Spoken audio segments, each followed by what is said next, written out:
Welcome everybody, ladies and gentlemen, esteemed guests and distinguished participants. Welcome to today's topic on macroeconomic stability. And just as we said during the time when we were telling you that today is actually in which we'll be talking about the macroeconomic stability, and that will be taken by no person than our legend speaker today, is Dr. Tunde Lemo, and I will also be speaking on ultimate performance, improve our performance in the way things are. I'm sure it's what has been happening since the beginning of this year. It is very important for each and every one of us to understand the macroeconomic indices that actually affect the country. At the beginning of the year, we saw a lot of shifts in the stock market, and people were quite happy and they got in. And before we knew it, the next thing was that we learned that the stock market was downgraded just because the foreign investors would not take out their money.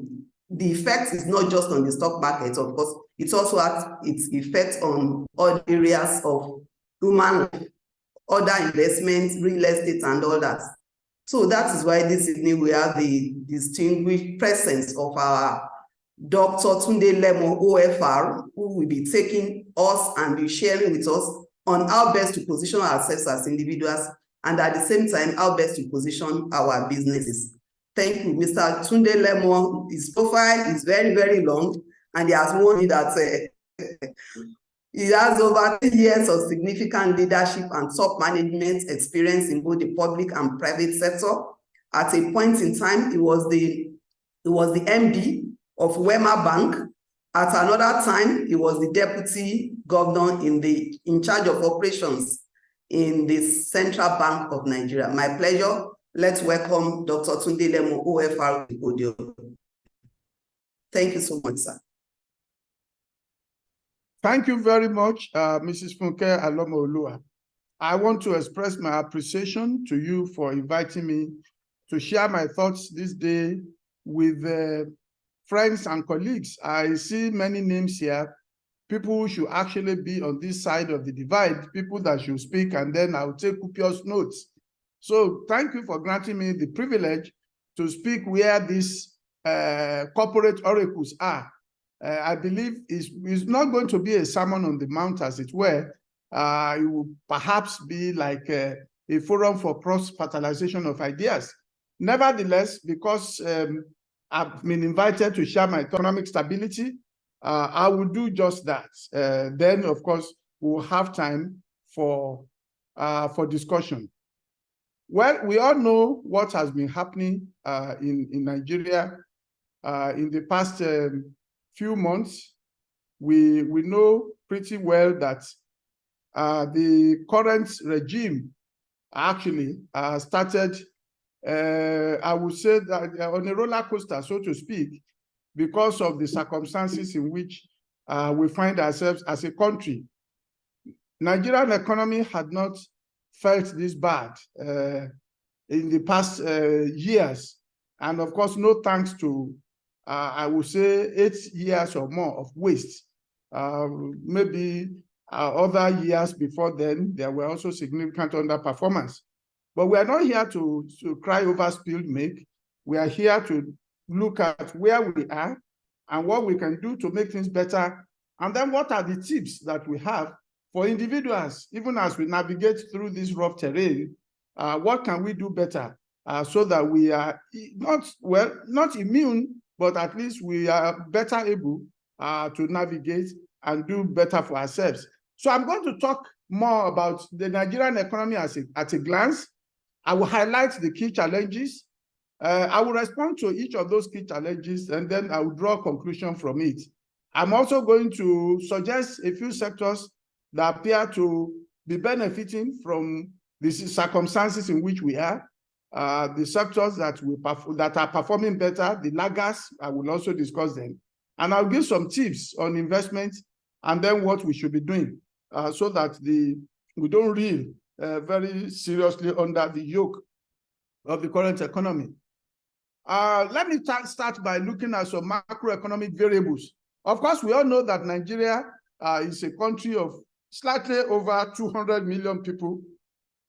We are largely youth. The demographic advantage is there for us because the bulk of the population is the youth. Of course, we are the biggest economy in Africa, 506 to 510 billion US dollars. We are followed by South Africa, but South Africa, indeed, I would say is a distant second. But it doesn't mean that their economy is better than South African economy. When we say this, we say biggest economy in Africa. It's largely because of our population. A lot of people don't know South Africa is not up to a third of our population. And so as a 210 million country, we should actually be doing much better in terms of GDP because we have large number of people feeding on this GDP, and it's reflected in the per capita income. My apology for the word capita, it excludes L. CAPITA is what it should be, but there's a typo there. Per capita income is just 2,309.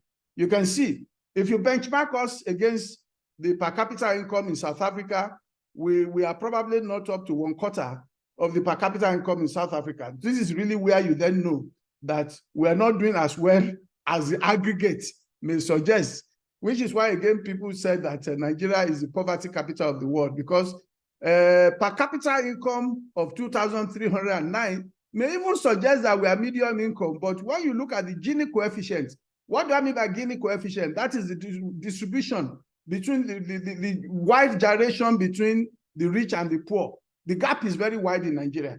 So with a very wide Gini coefficient, you realize that this 2,309 is high, relatively high, because of the Alikos of this world, because of Dr. Mrs. Dere Awoshikas of this world, or Mr. Alade Komos of this world.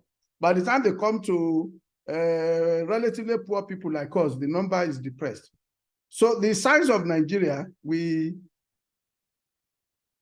are almost 1 million square kilometers in size, which is, and 75% of our land is arable, which means that we should actually be doing better in agriculture than we are doing at the moment.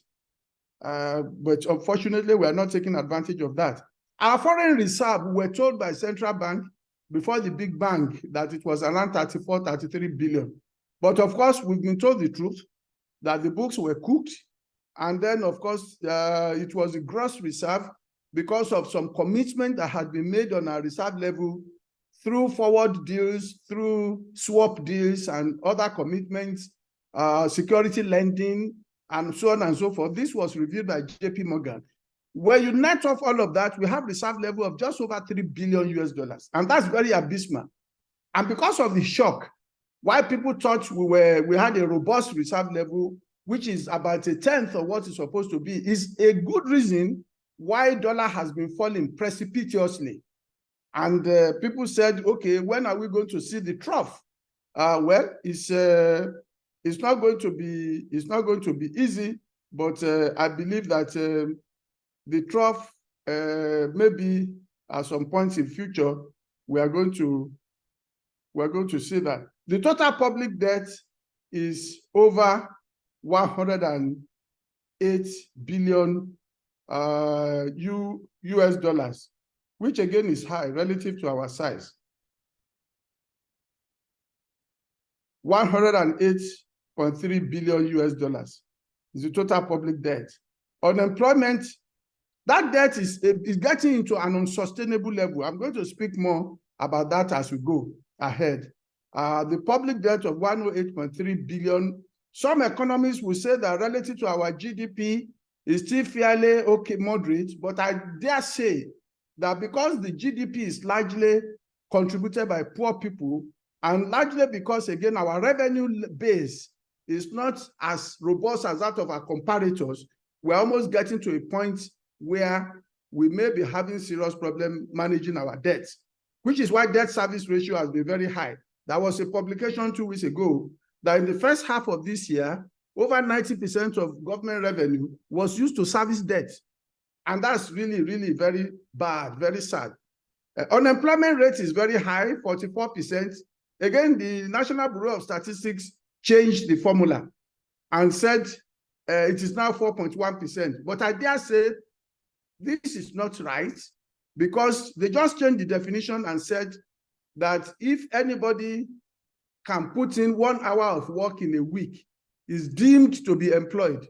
And I ask myself, how much revenue does somebody get in working just for 1 hour in a week? It doesn't buy him lunch.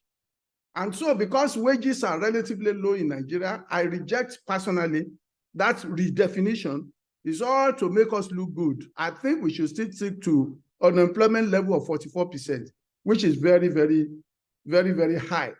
And 92% of those in employment in Nigeria, they are in the informal sector. They are in the informal sector. Based on our crude oil, today, we managed to produce 1.6 million barrels. This is because government has been very assiduous in raising the level. All through the last leg of Buhari's administration, it was very bad. At a point, it was even below 1 million barrels per day. When under OBJ, we were doing more than 2.2 million barrels per day. This is another reason why exchange rate is bad, because since we depend mainly on petrodollar earnings, and if we are barely doing half of our capacity, you can then understand why the rate is what it is today. Oil theft used to be about half of our capacity, but thank God the present government has reduced that number to 400,000 barrels per day. But I dare say it is still very high. Under Obasanjo regime, Dr. Awoshika was in government then, OBJ will scream if it is more than 100,000 barrels per day that is still. But today, we are celebrating 400,000 barrels per day as theft, as if that is what the standard should be. For me, we should not only reduce oil theft to the barest minimum to earn income, it is also in our self-interest, because such monies go into the hands of the crooks, and these are monies that go into arms and ammunition and elevate our risk, the risk in Nigeria. So it is very important for us to understand that the lower that is, the better for us, even for national security's sake. Inflation is very high. As at the time I was compiling this, it was 24%, but 2 days ago, we got the bad news that inflation number has spiked to 25.8%. That's the headline inflation, which is the highest in 18 years. It hasn't been this high since 2005. And food inflation in particular is almost 30% now, which means it is the high food cost that is actually affecting the inflation numbers. And so with this inflation level, this is hurting people, and this is what is actually producing more poor people. When you talk about people today being very, very poor, it is because inflation erodes your purchasing power. And so more poor people are produced because of this. Just imagine the retirees whose income is fixed, and their income could buy 20 tubers of yam. Inflation can reduce that 20 tubers within 2 years to 10. That means that their life is becoming miserable. No wonder the misery index in Nigeria is spiking. What are the key challenges based on the macroeconomic variables that I have discussed? The key challenges are: one, high interest rates. That is really affecting people. I don't know how many of us are in the real sector here. Most of us who are running factories, who are in the real sector, we realize that borrowing money at over 20% now from commercial banks is really a major deterrence. You cannot produce and be competitive. Just that cost is so high, not to talk of infrastructure costs. And this is also driven by high inflation. I dare say that government, when they came, they announced that they wanted interest rate to be in the single digits. It is very good to wish interest rate in the single digits, but the problem is that unless and until you bring inflation down to single digits, interest rate cannot be single digits. Otherwise, you'll be committing the original sin. What do I mean by original sin? You are penalizing those who save, and then you are giving reward to those who spend money. When you do that in an economy, of course, what you are going to do is that you are going to destroy the economy, because propensity to save will go down. So this is a major cause of macroeconomic instability: high interest rates, driven by high inflation. We just discussed inflation number of close to 26%. And of course, Naira depreciation is also affecting so many things. It's making the macroeconomy to be very unstable. We all know that Naira has been yo-yoing, is depreciated precipitously since the beginning of this year, to a point now that dollar is approaching 1,000. I think as at yesterday, at the parallel market, it was around 950, even though the official rate is about 750. You see, when this government came in, they tried to narrow the rates. They tried to achieve a convergence. But I dare say you cannot achieve a convergence in an economy that is structured like ours, because Naira is not a convertible currency. And if you try to achieve convergence, you'll be pushing the parallel market rate up. And of course, you play into the hands of currency speculators, and that is why we are where we are. We'll talk about what we need to do to arrest that shortly. Of course, low reserve accretion is as a result of Naira depreciation. Because when Naira depreciates very fast, the duty of central bank is to defend the Naira. Defending the Naira means that you will be using your reserve to settle many people who want to buy dollars. And you see, when you have a rate that does not reflect the economic fundamentals, you are not going to have dollar flow from independent sources. Everybody will depend on government dollar because it's subsidized, quote and unquote. And that's really why we are having low reserve accretion. Our reserve level is drying up, and it's almost completely dried up now. And of course, it also washes into debt overhang. Debt overhang, why do we have that? Because in the last 8 years of Buhari regime, governments at various levels have been spending more than they earn. And why are they not earning too much? They are not earning too much because of oil subsidy. Thank God that subsidy has been removed. At a point, government was losing about 500 billion monthly on oil subsidy, and then another 400 to 500 billion monthly on dollar subsidy. And when you combine the two, of course, it means that government has little or nothing. And yet they continue to spend as if they were earning that income. And then, of course, the balance is that they were drawing on borrowing. And then, of course, deficit financing increases our level of borrowing. When they can, within they do through the sale of treasury bills. And then when they cannot, they borrow from outside the country. When they cannot, they go to central bank and then bust the ceiling. So central bank busts the ceiling. The act of central bank permits it to lend up to maximum of 5% of government revenue the previous year. But what happened? The previous administration allowed them to move from maybe a cap of 500 billion to 23 trillion. That is more than a heinous crime. So you can then understand why we are where we are. Of course, that on its own is high-powered money that has fueled inflation. You recall that most of us that did basic economics in secondary school, inflation is simply when too much money is chasing too few goods. And when central bank engages the printing press and they're printing so much money, the money that central bank lends for is not money gotten anywhere. It's like blood money. They go printing it, and of course it hurts the economy. So we also have growing poverty as a result of what I have discussed, declining household income.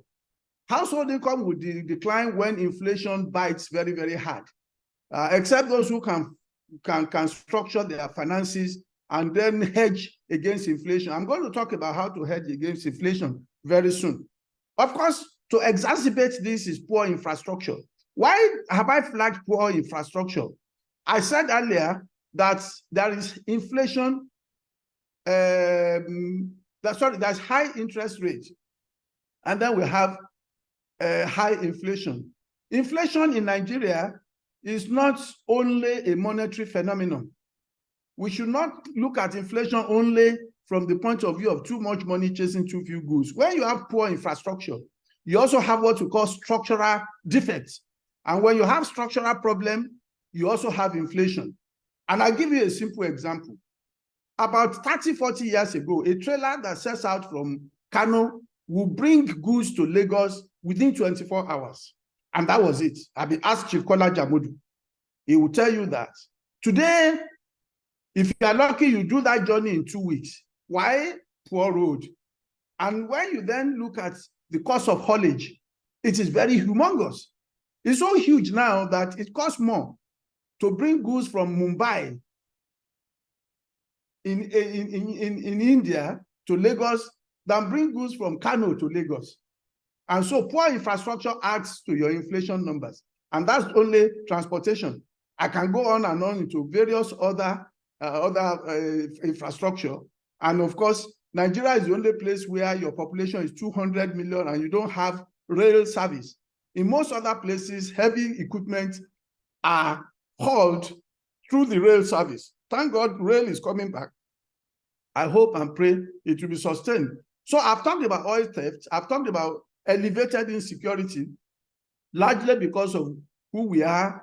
And then, of course, also because of oil theft. Niger Delta is restive because of oil theft. And then, of course, we also have the Boko Haram kidnapping and other things that we have in the country. All of this affects macroeconomy. They affect macroeconomy because the middle belt is our agriculture belt, Benue State, for instance, and so on and so forth. Now, more than 50% of the arable land there now, you can't do serious farming because of kidnapping. So what happens? Food costs goes up. What happened? Elevated poverty, because those who should earn money through farming don't earn the money, and those who should buy from them, then they cannot afford the high price. So it's double whammy, and that's why we are there. So elevated insecurity affects price levels, it affects poverty, and of course corruption. I mean, I can go on and on corruption because of time. We all know how corruption has damaged our economy. If you ask Transparency International, they'll tell you that a country that has high level of corruption also has high number of poor people. And then, of course, the corollary is the case when you look at countries where corruption index is very low, that is where you see prosperity. So it is in our self-interest to fight corruption. Low productivity, because of what I've been talking about. How can you be productive when infrastructure is weak? Then you cannot compete with your comparator. I'll give you an example. The textile industry, some 40, 45 years ago, those of us who have been very active will know that most of the textile companies in Nigeria, about 127 of them, they were owned by Indians and Chinese.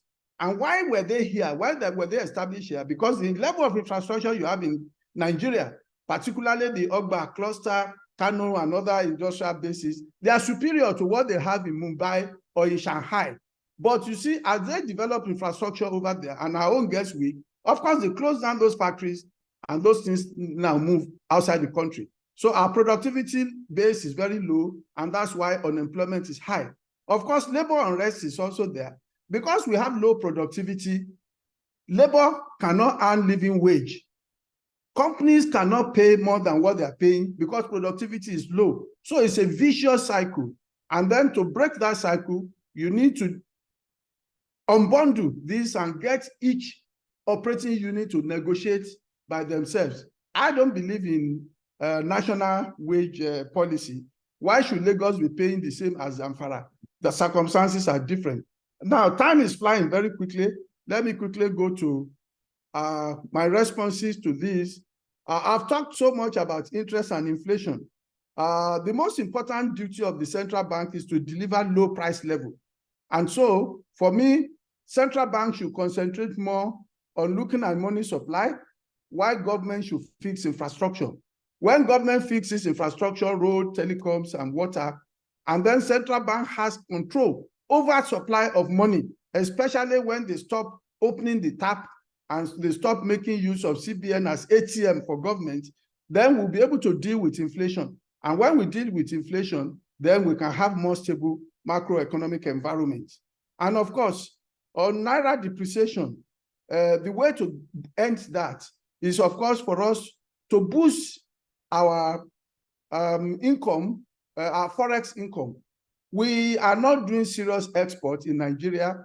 It is, apart from petrodollar earnings, our export base is very weak. And it is very unfortunate that Nigeria has not benefited from AGOA. AGOA is American Growth Opportunities Act. That was a policy that America set up some 15, 20 years ago to assist African countries to export into US. So many other African countries have made use of this opportunity, except Nigeria. There's also AFTA, that is Africa Free Trade, whatever it is they call it. Nigeria is also not doing so much on that. So we need to boost export. We need government direct effort in ensuring that we boost export. I like the cargo airport that Ogun State is trying to do. Let's do more cargo airport. Let's convert some of our airports in Nigeria to cargo airport and then export. Let's just export or we perish. When we do that, we'll be able to deepen our forex earning level. And that's when we can begin to see the rates in our favor. And now, of course, central bank also should remove capital control. For us to have a more stable foreign exchange, they need to remove capital control. Today, people will tell you that the swap deals that they did with Nigerian banks and foreign banks, they are already due, they are not being paid. Foreign airlines, they are having a lot of arrears and they can't repatriate their money. It's part of why UAE slammed the door against Nigeria. And until you clear all these things, you are not going to have a friendly interaction with foreign investors. And when you remove capital control, then you'll be able to deal with all this. So capital control should be removed. And then, of course, it's also important for us to reduce oil theft. When we do all of those, of course, we will be able to see appreciation in the Naira. There are also things that we also need to do to help ourselves. The health and the education system in Nigeria should be improved upon. The people that went to India, that came back with Mr. President, I was having a discussion with one of the governors just 2-3 days ago. It's mind-boggling seeing many hospitals in India that are patronized by Nigerians. Some of those hospitals were built with money that Indians made in Nigeria. So how can we address health tourism? Some of us are flying to Mumbai, we're flying to America just to do basic health check. I can understand when you are referred so that you have a second opinion on a life-threatening ailment. But for you to put yourself under ECHO card and so many basic things, and you are flying outside the country, we are the people even killing the Naira. The same thing with educational system. Our educational system, you will be amazed when you hear the number of thousands of Nigerians in UK, Europe, America, and even as far as Malaysia. Why can't we ensure that our educational system is good so we address all of this? Lifestyle changes is also very important. I was in India and I saw the banking community. 90% of Indians wear Indian dress to work, even as bankers. Why do you have to go to Liverpool Street or to Oxford Circus to buy suit because you are bank CEO or you are a banker? Why can't you have nice attire that is smartly done? And you say, this is how a Nigerian banker should dress. So we are architects of our own misfortune. We should do this. Time flies very quickly. I think I need to move very quickly. Infrastructure, I've discussed that. We need to do a lot on road. It is only in Nigeria I see highways being built from government budget. Most of the frontier economies that we benchmark ourselves against no longer do that. Go to Brazil, a good model. It's under PPP, public-private sector partnership. You open up important roads now, you address global capital, you access global capital, and you fix those roads and you put a toll. Now you have alternatives that those who don't want to pay toll can pay. I'll give you an example. About 10 years ago, I went to Boston. I went to Harvard for a program. As soon as I landed at the airport, the cab that took me said, okay, if you are going to the campus, it's 30 minutes if you take the motorway, but it will cost you about $20 more. If you go through this other route, it's 1.5 hours. I said, what is the difference? He said, well, if I take highway, I pay toll 4 times.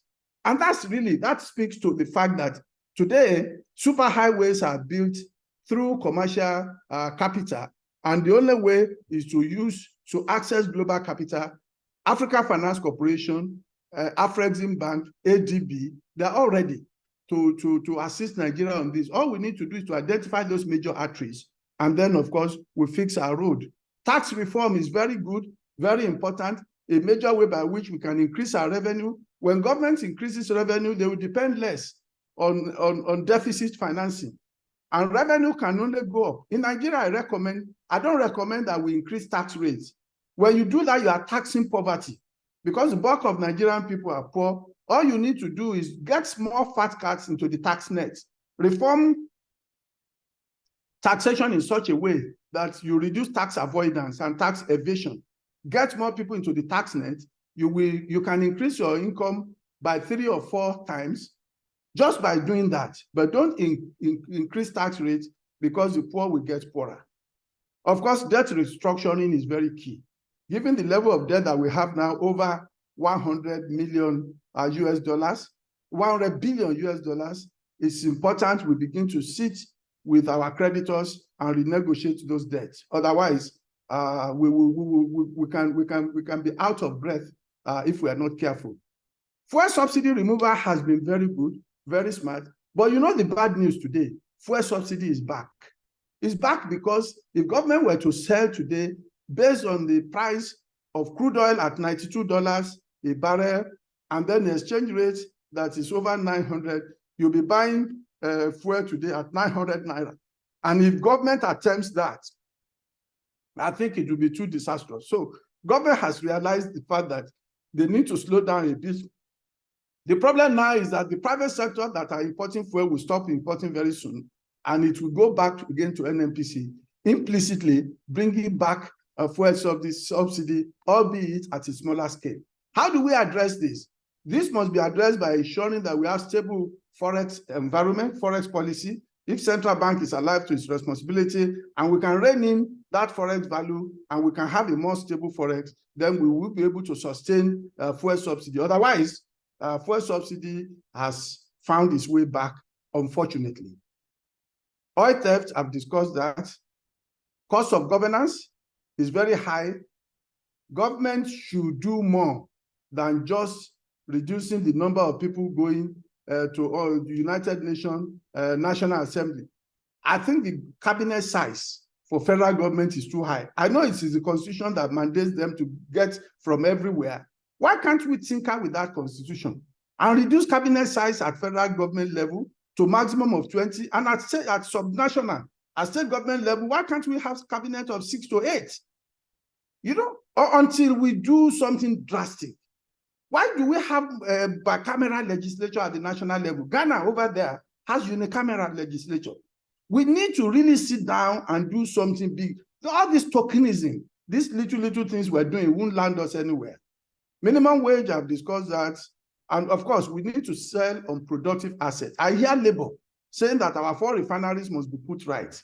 Please, if we continue to sing this, if we continue to dance the same way when the music has changed, we should not expect any different outcome. It is not possible for government to run refineries and run it profitably. I'm better off even selling those refineries as scrap. Let us encourage modular refineries while we get Aliko refinery, Dangote refinery to work. That is the only way. But not only just those refineries. We have so many unproductive assets. You know, in the old secretariat in Lagos is there. Those buildings are just wasting away. We have all those assets all over. We have companies that are not making profits. The federal government has huge investment. When you price and you value this asset very well, you realize that we can get trillions of naira, and the proceeds should go directly to repay our debt. This is a major thing that we can do to ensure for stable macroeconomic stability. I'm on injury time now. Permit me to just spend the next 2-3 minutes to wrap up. Sectors that will thrive. Thank you, sir. It's getting very interesting. You can take the next 10 minutes, sir. Okay, yes. Thank you. Thank you. Now, sectors that will thrive. The sectors that will thrive today, of course, telecom is thriving right from COVID era. Oil price is high. Fuel price is high. So everybody just getting into vehicle, junketing up and down. Even companies now realize that they don't have to hold board meetings, physical, 4 times a year. Many of them are now saying, we do physical only once a year, so that at least we still know where our company is. The rest we do under Zoom. So telecoms, a lot of people are getting smarter with the use of their time. Telecoms will continue to ride high. Fertilizer manufacturing, because of course it is very clear now that imported food is getting more and more expensive, and the more of this we can produce locally, the better. So those who produce fertilizer will make money. Downstream oil sector, of course, because of the fact that subsidy is going, and let's hope it will go permanently, there will be new investments in the downstream oil sector. Modular refinery and petrochemical companies, you will see many more of that, because of course, this is the time now that will become interesting. Hotel and hospitality, of course, that is also very important. People will be more rational in the way they spend money. Gone are the days when I would go to Ilupeju Ekiti, my hometown, where I visit only, I'm just using that as an example. I'm not from Ekiti. I go and do an 80-bedroom house that nobody uses, and they're all to prove a point that I'm a billionaire. People will no longer do that. What they do is they will rather stay in hotel. Even those who have those houses cannot maintain them. They rather stay in hotel now when they go to such places. So hotel and hospitality will boom. Insurance will also boom, of course. People now know the cost of not insuring anything, because you'll be out of pocket in a very significant way. Construction will boom, because having now reduced subsidy and having now sold, one of the ways by which government now gets more revenue is that the petrodollar earnings which central bank sells on their behalf at subsidized rates, they now sell at very high rates. So state governments, federal government, they have more money now. And so they will be more serious with road construction. They'll be more serious with those things, infrastructure. And most of this, of course, is construction. So construction, building materials, those sectors will boom. Infrastructure, generally, especially road construction, will boom. Post-secondary education will boom. Today, because of the exchange rate, even if I still think my children should have education abroad, I'm becoming more rational today by saying, instead of sending them to England for A-level to 2 years, another 3 years for first degree, another 2 years for A-level, I'd rather then say, look, I better have them do A-level here. So they don't go, they then go to UK for only 3 years instead of looking for pound sterling for 5 years. Some people will say, no, we even have very good private universities today, Covenant, Backup. Let them do first degree. And then they go over there now to do postgraduate. So post-secondary education will boom now, because people who earlier desired to send their children abroad can no longer afford it. Healthcare, especially specialist hospital, people will be more rational now, because health tourism will go down, because dollar is not just there. Of course, these sectors will struggle. Retail banking will struggle. This is because of the fact that asset managers, are coming, they are becoming more and more. And the new generation, the young people, they no longer keep their money in deposit.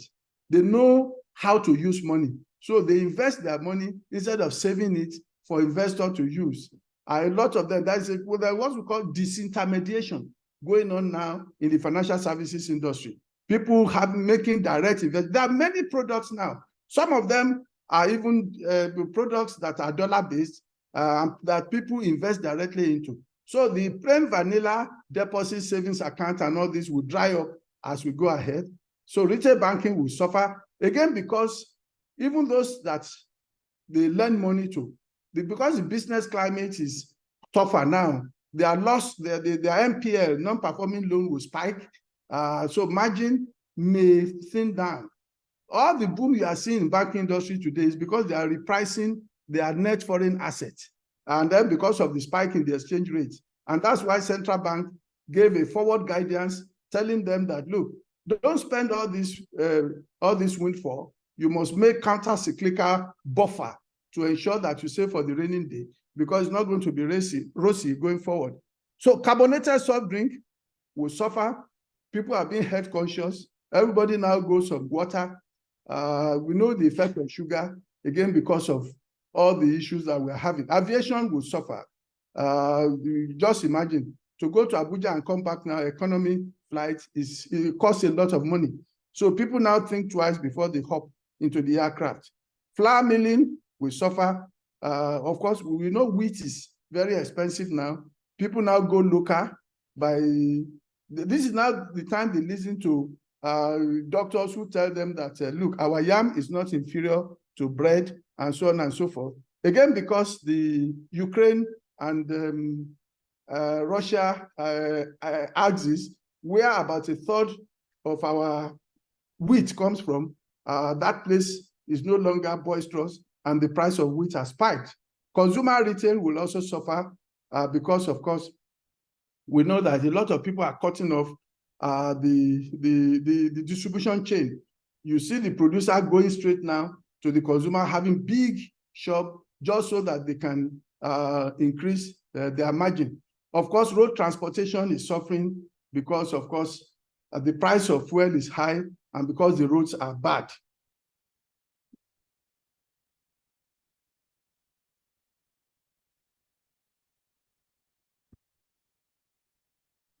So investment advisory, number one, I said it's no longer advisable to keep all your savings and invest in local currency because inflation will erode your purchasing power beyond what interest rates will offer.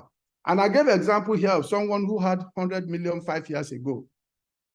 And if he puts it in deposit at average rate of 8%, that 100 million today is 150 million. But you know the unfortunate thing?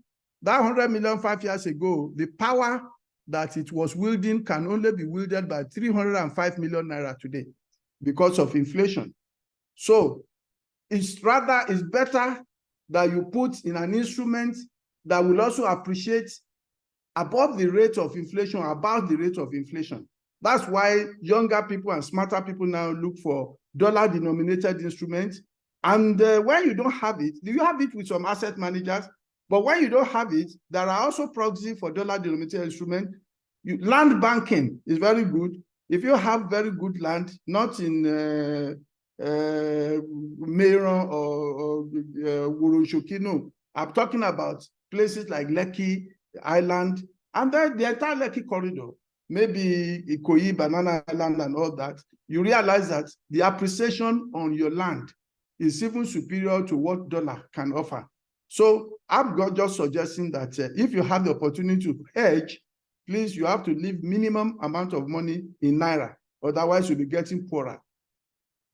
The other asset classes, like I said, prime land, Euro bond, you can change to dollar and buy Euro bond. So instead of investing in Nigerian Treasury bill at 12%, why not change that money to dollar and buy Nigerian risk at 6 to 9%? That way you preserve your base because that exchange rate depreciation will not affect you, and yet you're also earning money on that. You also have some equity with very good fundamentals that you can invest in. Lifestyle changes, they are also very good to cope during this period. I've talked about foreign education. I've talked about health, even local sourcing of materials. I've talked about all of that. Ladies and gentlemen, I will stop here because I know that there may be questions. Thank you very much for listening. Thank you so much, sir, for that very insightful presentation. We really appreciate it. I'm glad about not just that you told us what the challenges are, but you also told us what the solution could be, both to the individual and also to the corporates and also to Nigeria too. So we are glad that you actually tackled it from those three dimensions, because if we solve the problem of the individual and the economy is not solved, then it's still the same thing. If we solve that of the country and that of the individual is not solved, it still comes back to the same thing. So we are very grateful for that very insightful presentation. And I can see a lot of hands already going up. Thank you so much.